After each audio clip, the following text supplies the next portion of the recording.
Sergeant Hannah Park knelt by the crashed ship. Smoke rose from the twisted metal. Her scanner made a soft noise as she moved it over the wreckage. The small device showed something important: life signs. Someone's alive in there. She shouted to her team members who stood back from the crash site.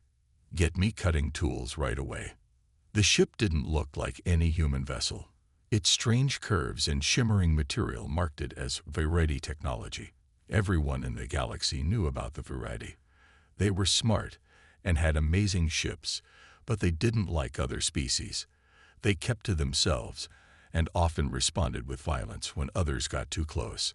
Hannah's hands shook slightly as she activated the plasma cutter. The Viridi rarely visited this outpost. What was one doing here and alone? She pushed these questions aside and focused on cutting through the hull. When she finally made a hole big enough to enter, Hannah climbed carefully into the damaged ship. The inside was filled with blinking lights and strange equipment. On the floor, near what looked like a control station, lay the pilot. Hannah had seen pictures of Viridi before, but never in person. The alien had blue skin that seemed to shimmer slightly even in the dim emergency lighting. Most striking were her 4 arms, 2 on each side of her slender body. One of those arms bent at a wrong angle, clearly broken. Deep cuts covered the alien's body, and a dark purple liquid, blood, Hannah guessed, pooled beneath her. The Viridi's chest moved up and down in quick, shallow breaths. Hannah ran her scanner over the alien's body. While she couldn't understand all the readings for this species, she knew enough to see that the situation was bad. I found a survivor, Hannah called through the opening she had cut. Female Viridi, badly hurt. I need help getting her to medical. She expected her team to rush in with a stretcher, but no one came. Frowning, Hannah made her way back outside. What she saw surprised her. Her teammates and other station workers had backed away from the crash. Many wore angry or frightened expressions. A tall Makari engineer named Tomo stood with his arms crossed. The Makari were known for their height and technical skills, but also for their long-standing hatred of the Viridi after a bloody war between their worlds. "You can't be serious about saving her," Tomo said, his voice hard. "The Viridi killed thousands of my people in the border disputes. Let her die." Hannah looked around at the crowd. Humans and aliens alike avoided her eyes. No one stepped forward to help. "She'll die without medical attention," Hannah said. "Good," someone muttered from the back of the crowd. Commander Jin, the outpost leader, pushed through the onlookers. "Sergeant Park, this is a complicated situation. The Viridi don't allow other species to touch them without permission. Helping her could be seen as an attack." "She's unconscious and dying," Hannah argued. "We can't just leave her." "We should contact their government first," Jin suggested. "Wait for their medical team." Hannah checked her scanner again. "She doesn't have that kind of time, sir." The commander sighed, running a hand through his gray hair. "I can't order anyone to help with this, Sergeant. The political risks are too high." Hannah understood the fear. The Viridi were powerful and dangerous when angered, but she had taken an oath as a medic to help all those in need, regardless of who or what they were. She climbed back into the ship and carefully checked the alien again. The bleeding had worsened. With gentle movements, Hannah applied pressure bandages from her kit to the worst wounds. Then, moving slowly to avoid causing more harm, she slid her arms under the Viridi's body. The alien was lighter than she expected, despite being slightly taller than an average human. Hannah lifted her with care, mindful of the broken arm and other injuries. When she emerged from the wreckage carrying the blue-skinned alien, the crowd stepped back even further. No one offered to help. "Fine," Hannah said, her voice quiet but firm, as she began walking toward the medical bay. "I'll do it myself." She felt the weight of stairs on her back as she carried the injured Viridi across the landing zone. The alien's breathing grew more labored with each step. Hannah quickened her pace, knowing that what she did next might save this creature's life, or start an interstellar incident. Either way, she couldn't stand by and watch someone die when she had the skills to help. The medical bay doors slid open as Commander Jin entered. His face showed worry and disapproval as he watched Hana work on the injured Viridi. "You're making a mistake, Sergeant," Commander Jin said, standing with his arms crossed. "The Viridi will see this as an act of aggression, touching one of their kind without permission." Hana didn't look up from her patient.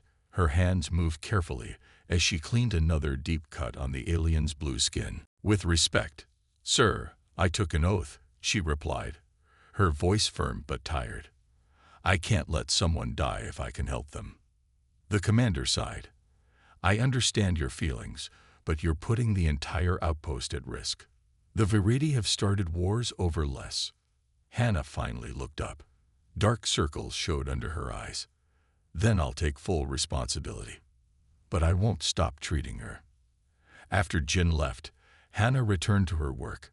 The alien female, who Hana had started calling Rhea until she could learn her real name, was in bad shape. 3 of her 4 arms had fractures.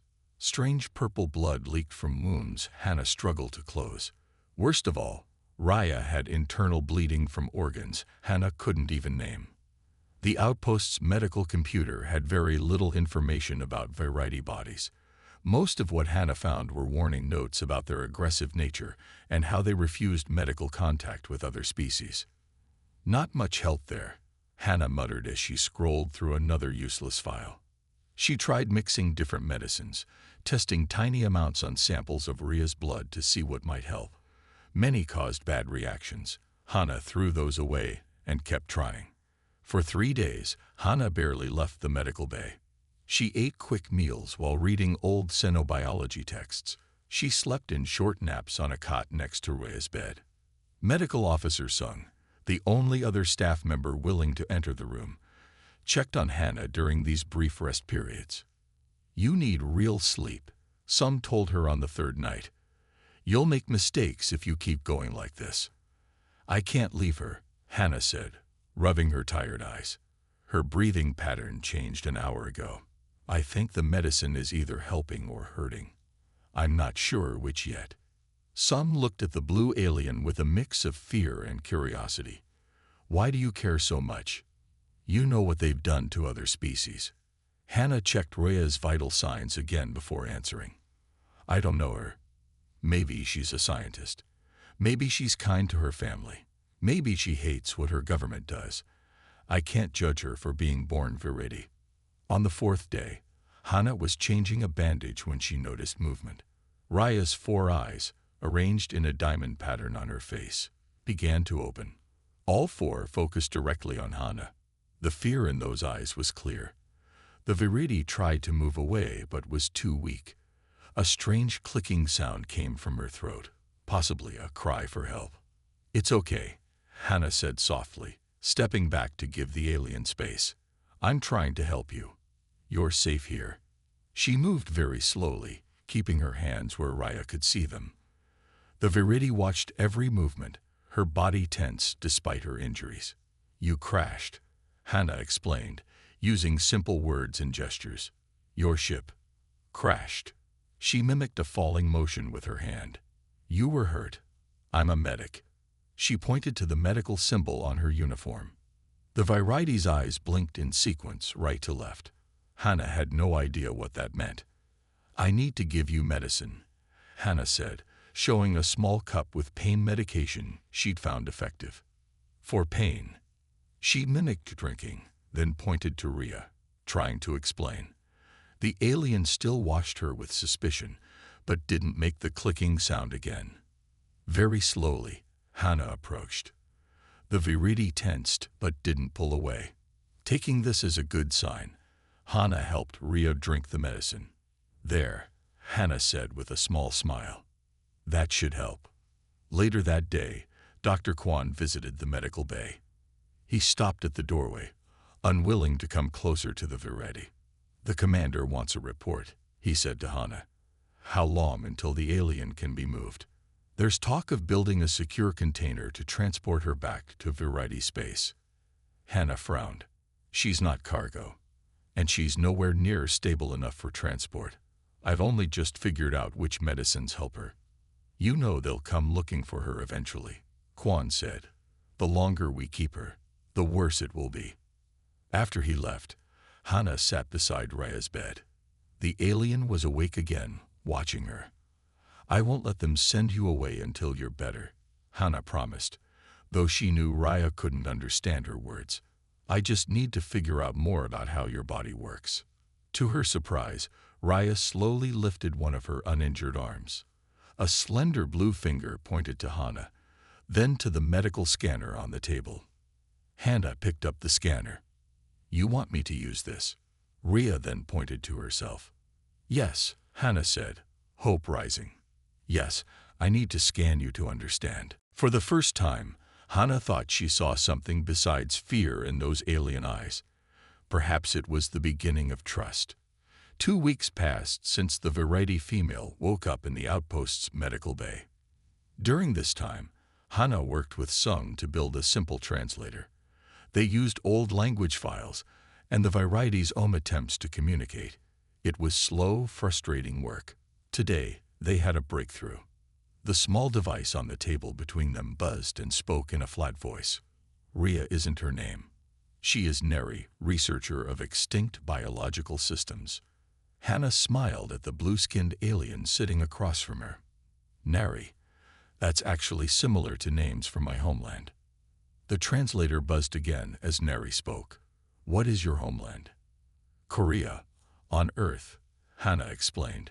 It's far from here. Neri was sitting up now. 2 of her 4 arms were still in healing casts, but she could move around the medical bay without help. Her recovery had been faster than Hana expected. Why are you alone? Hana asked. Viridi usually travel in groups. Neri's 4 eyes blinked in sequence before she answered. I am scientist.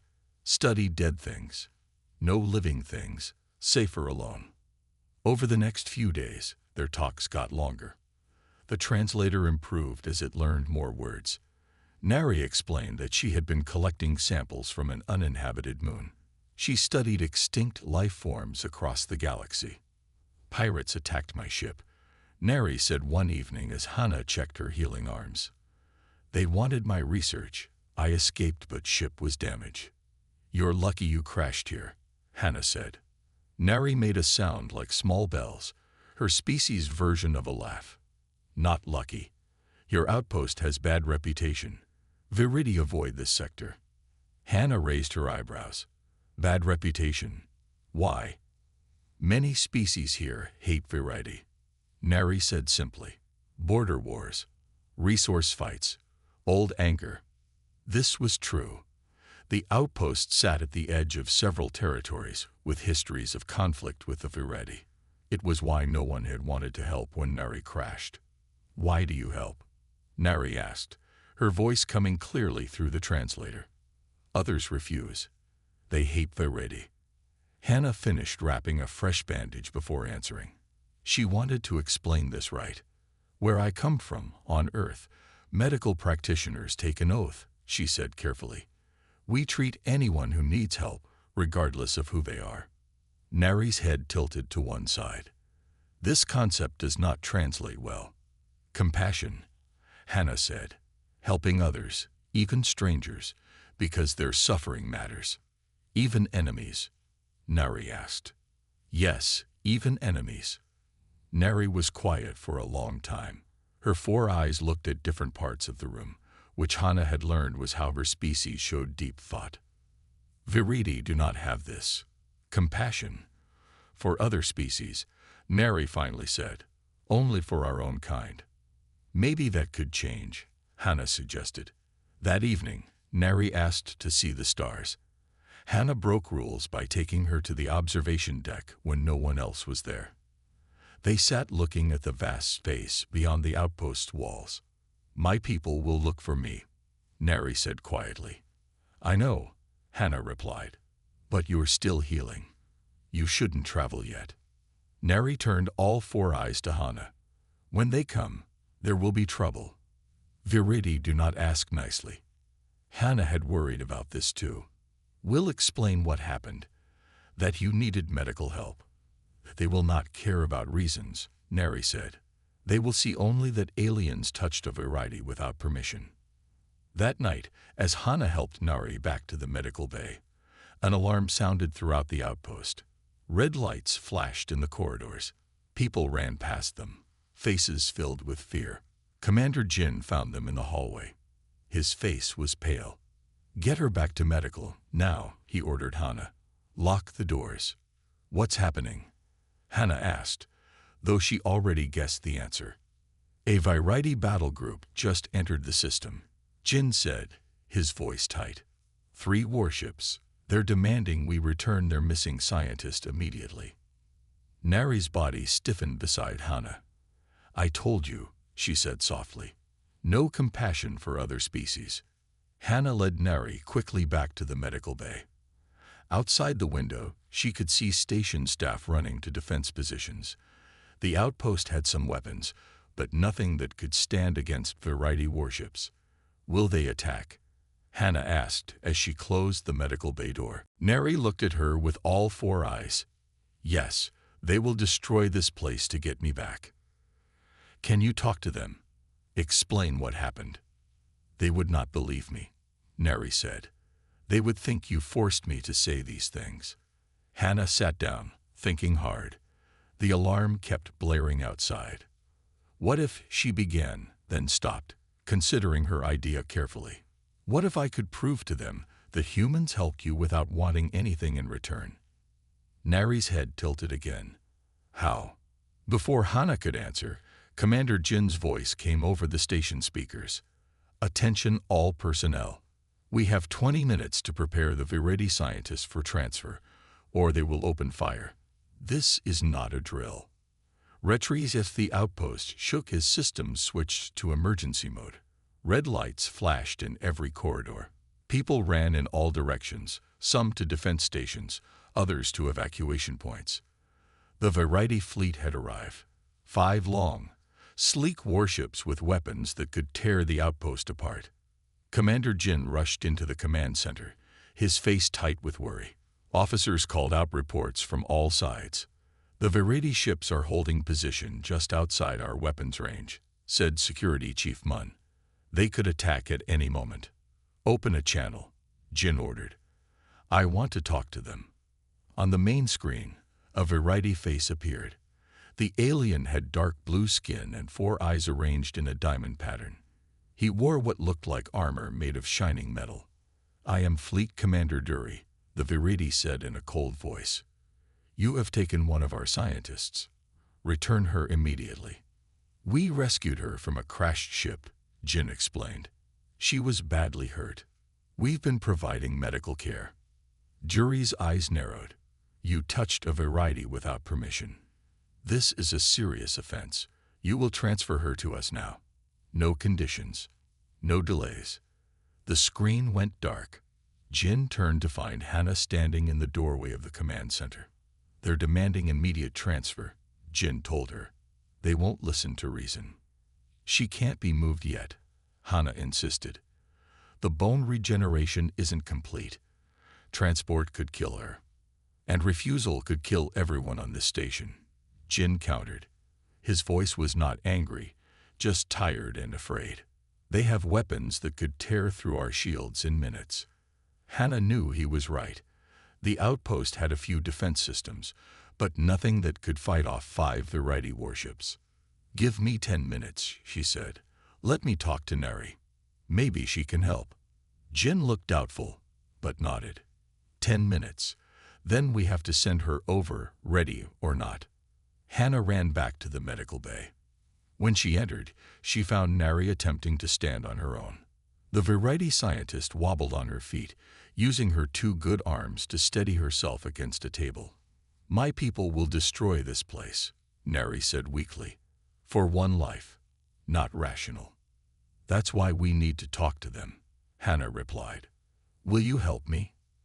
Nari's 4 eyes blinked in sequence, thinking. Then she nodded. "Yes, I will try." Together, they crafted a message. Nari spoke in her own language, while Hana added parts in standard speech. They explained how Hana had saved Nari's life when no one else would help, They asked for a meeting with the Variety commander. At first, there was no answer from the Variety fleet. The minutes ticked by, and Hannah feared they would attack without warning. Then a message came through. Commander Dury would board the station with guards. He would meet with Nari and the human medic. He's taking a big risk, Nari told Hannah. Viridi commanders do not usually board alien stations. Jin wanted to meet the Viridi in the main docking area, surrounded by security. But Hannah suggested the Garden Dome instead, a peaceful place with plants from many worlds. No weapons, she said, just talking. Jin didn't like the idea, but agreed when Nari said it would be seen as a sign of respect. An hour later, a small Viridi shuttle docked with the station. Commander Dury stepped out, followed by 4 guards. All carried weapons that glowed with strange blue light. Hannah waited in the Garden Dome with Nari, who sat in a hover chair. The Viridi scientist was still too weak to stand for long. When Dury entered, his cold eyes immediately found Hannah. He was taller than Nari, with darker skin and a face marked with what looked like ceremonial scars. His 4 arms were heavily muscled. You touched a Viridi without consent, he stated, looking at Hannah. This is forbidden. She would have died, Hannah replied simply. Dury's eyes moved to Nari. Is this true? Did this human save your life? Nari straightened in her chair and began speaking rapidly in their native language. The sounds were like music mixed with clicking noises. Hannah couldn't understand a word, but she watched Dury's face. At first, the commander's expression remained hard and cold, but as Nari continued, something changed. His posture shifted slightly. One of his 4 hands made a gesture that Hannah couldn't interpret. Nari kept speaking. She pointed to her healing arms, then to Hannah. She made gestures that seemed to show a crash, then medical treatment. At one point, she pulled up her tunic to show healing wounds that had been treated with special bandages Hannah had created just for Viridi skin. Dury listened without interrupting. When Nari finally finished, the commander was quiet for a long time. Is what she says true? He finally asked Hannah. You treated her wounds yourself, even when your own people warned against it. Yes, Hannah said. I'm a medic. It's what we do. She says you slept beside her bed for days, Dury continued. That you created new medicines when your standard ones did not work. Hannah nodded. Her biology is different from species I've treated before. I had to try new approaches. And you want nothing in return. Dury's 4 eyes studied her face closely. No payment, no Viridi technology, no political favor. Just her recovery, Hannah said. That's all I wanted from the beginning. Dury turned back to Nari and asked her something in their language. Nari's answer was short but seemed to surprise the commander. She says you showed her compassion, Dury said, speaking the last word carefully, as if it were new to him. This is a human concept. It's a concept many species share, Hannah replied, though we might call it by different names. Dury's eyes blinked in sequence, just as Nari's did when she was thinking deeply. Retriev's 6 months had passed since the tense meeting with Commander Dury. The outpost looked very different now. Where there had once been empty labs and storage areas, there was now a busy medical research center. Hannah walked through the main lab, nodding to the scientists working there. Some were human, some were Viridi. They worked side by side, something no one thought possible just half a year ago. Near the large windows that looked out to space, Hannah found Nari. The Viridi scientist was fully recovered now. All 4 of her arms moved with easy grace as she showed a human doctor how to use a Viridi medical tool. Good morning, Nari, Hannah said. Nari turned all 4 eyes to Hannah and blinked in the pattern that meant she was happy. Good morning, friend Hannah. The human doctor finished his lesson and moved to another station. Nari joined Hannah by the window. The new medical ship arrives today, Nari said, pointing to a spot in space where a ship would soon appear. It will be the first with both human and Viridi doctors on board. Hannah smiled. I still can't believe how much has changed. The compassion concept spreads among my people, Neri told her. Slowly, but it spreads. After the meeting 6 months ago, Commander Dury had made a surprising decision. Instead of punishing the outpost, he had suggested a new kind of relationship between humans and Viretti. It would start with medical knowledge, something both species valued. Dury had seen something important in how Hannah treated Neri. He saw that humans could care for others without wanting something in return. This was new to the Viretti, who had always been careful and suspicious of other species. Your people are the first non-Viretti to learn our physiology in 8 centuries, Neri added. Dury says this will save lives on both sides. Across the lab, a young Viretti with light blue skin worked with a human doctor. They were testing new ways to treat injuries that might happen to either species. That was all I wanted, Hannah said, watching them work together. To save lives. Neri's 4 eyes blinked in a pattern Hannah now knew meant amusement. 1 life. You saved 1 life and changed everything. Commander Jin entered the lab, followed by 3 Viretti officials. Jin looked different now, less stressed, more hopeful. The station that had once been just a small outpost was now an important place for both species. Sergeant Park, Jin called to Hannah. The joint medical ship is about to dock. Would you join us for the welcome ceremony? Of course, sir, Hannah replied. As they walked to the docking area, Neri told Hannah about the new ship. It has special areas for treating 20 different species, all designed using what we learned from your treatment of me. I just did what seemed right, Hannah said. That is why it worked, Neri replied. You did not think about politics or old fights, just about helping. They reached the large docking bay just as the new ship arrived. Through the clear shields, they watched it approach. It was beautiful.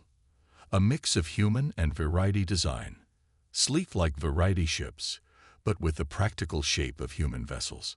It's called the Compassion, Jin told Hannah. The name was Commander Dury's idea. Hannah looked at Neri, surprised. Really? He said a new idea needs a new word, Neri explained. This ship will go to places where help is needed, no matter who needs it. The ship docked smoothly. Its doors opened, and the crew walked out. Humans and Viretti walking side by side as equals. A tall Viretti stepped forward. It was Commander Dury. He looked different now, without his battle armor.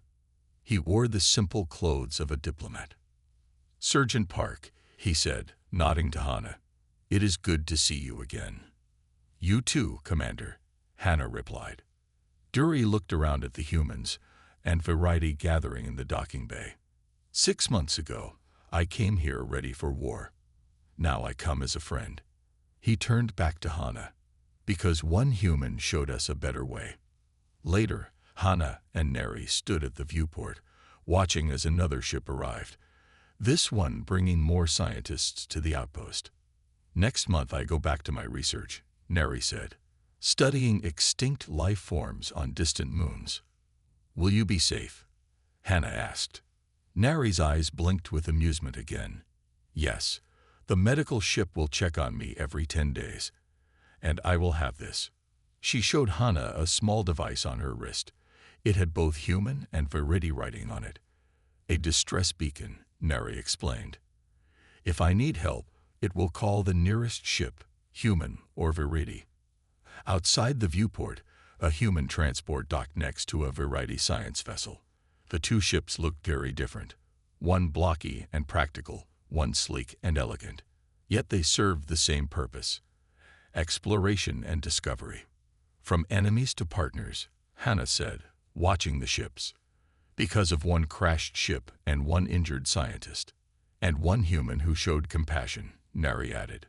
Sometimes, Hannah Park, it only takes one person to change everything. The end.